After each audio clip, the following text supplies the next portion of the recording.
Jaime Chincha, soy periodista y tengo 36 años.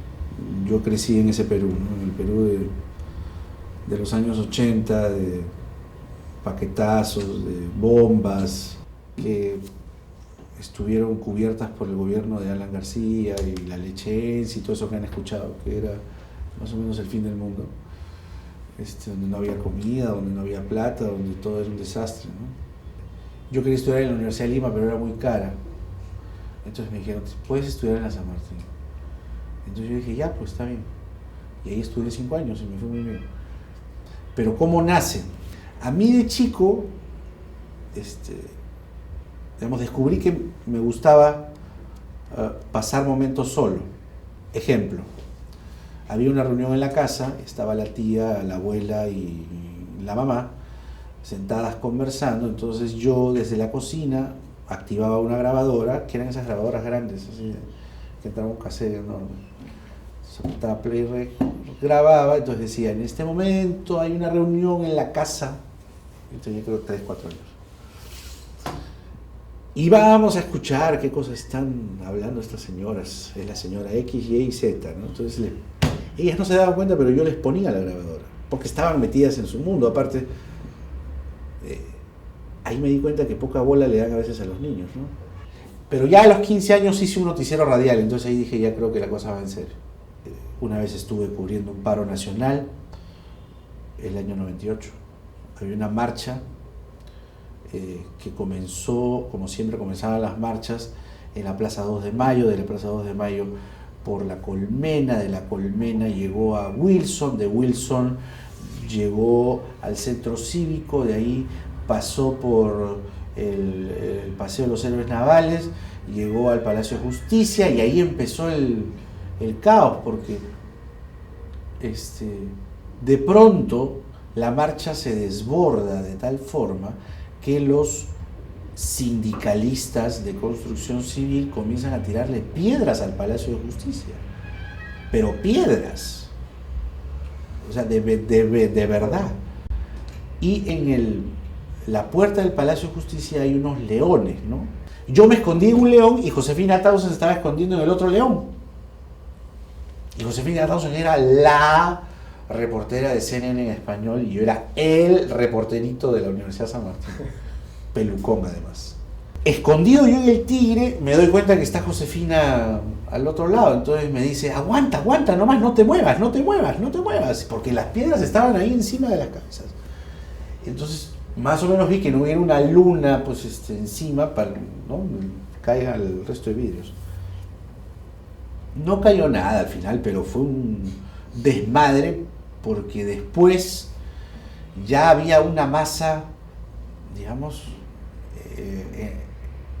enardecida, más que eso, era rara, una composición muy violenta de marchas que en esa época lo que gritaban era fuera la dictadura, Fujimori y Montesinos la misma porquería, y la prensa, digamos, en su gran mayoría había sido realmente comprada. Yo estaba con un photocheck, con mi foto pelucón, y estoy caminando por Lampa y de pronto sí veo a los que marchan, a los que gritan, a los que habían tirado piedras más allá, y de pronto me veo como cercado por 15 de estos. Y yo quería avanzar y de pronto me topo con un plexo ahí de uno de estos sindicalistas, y me empiezan a gritar, tú eres del CIN. ¿Cómo que CIN? Yo no soy ningún CIN, yo soy reportero, yo soy periodista. Y cuando digo eso, sí, realmente ahí me empecé a sentir periodista, porque yo estaba recién practicando, ¿no? No, tú no eres periodista, tú eres del CIN. Entonces me arranchan el photocheck, me arranchan la libreta, me arranchan el lapicero, me querían descamisar, porque yo como que evité. Mi camarógrafo no sé dónde estaba, yo lo estaba buscando desesperadamente, no estaba mi camarógrafo por ningún lado. Yo me había quedado solo con estas bestias, porque eran unas bestias, te quitaban, te empujaban, en fin. Me quitaron el micro también. Entonces, los veo pues que empiezan a comportarse conforme van pasando los segundos de manera un poco más salvaje y empiezan a levantar la voz. Entonces yo digo, ¿qué hago? O sea, ¿cómo salgo de esta, no? Porque no soy del CIN, está claramente comprobado, soy un reporterito de la San Martín y quiero a mi camarógrafo y me quiero ir de acá. Y quiero seguir además, porque no me quería ir a mi casa, quería seguir cubriendo. O sea, esta gente me estaba interrumpiendo mi paso, me estaba mortificando. Mientras veía que sacaban las bancas, sacaban los postes, se torcían los árboles, la lima que Andrade recién había recuperado, estos se la estaban tirando.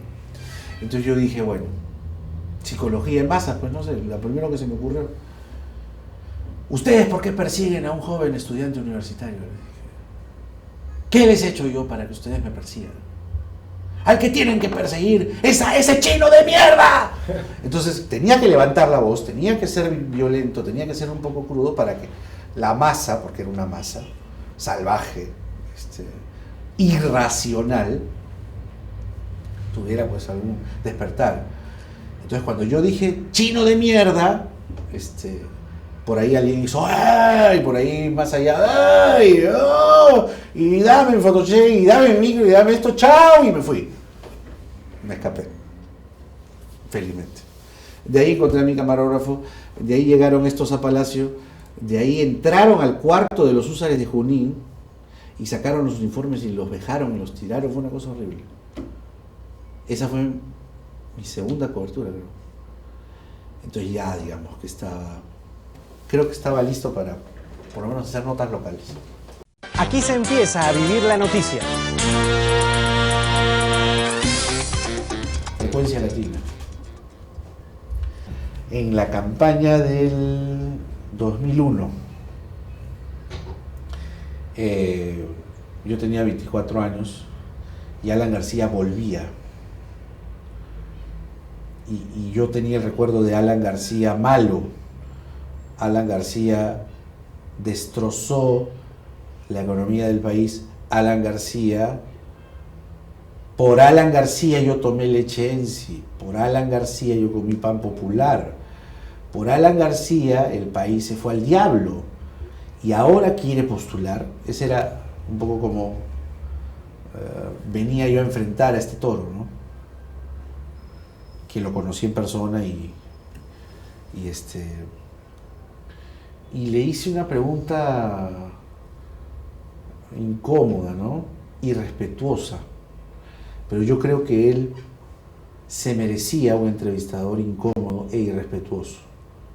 Creo que era lo menos que le podía pasar a él, ¿no? Entonces yo le dije sí,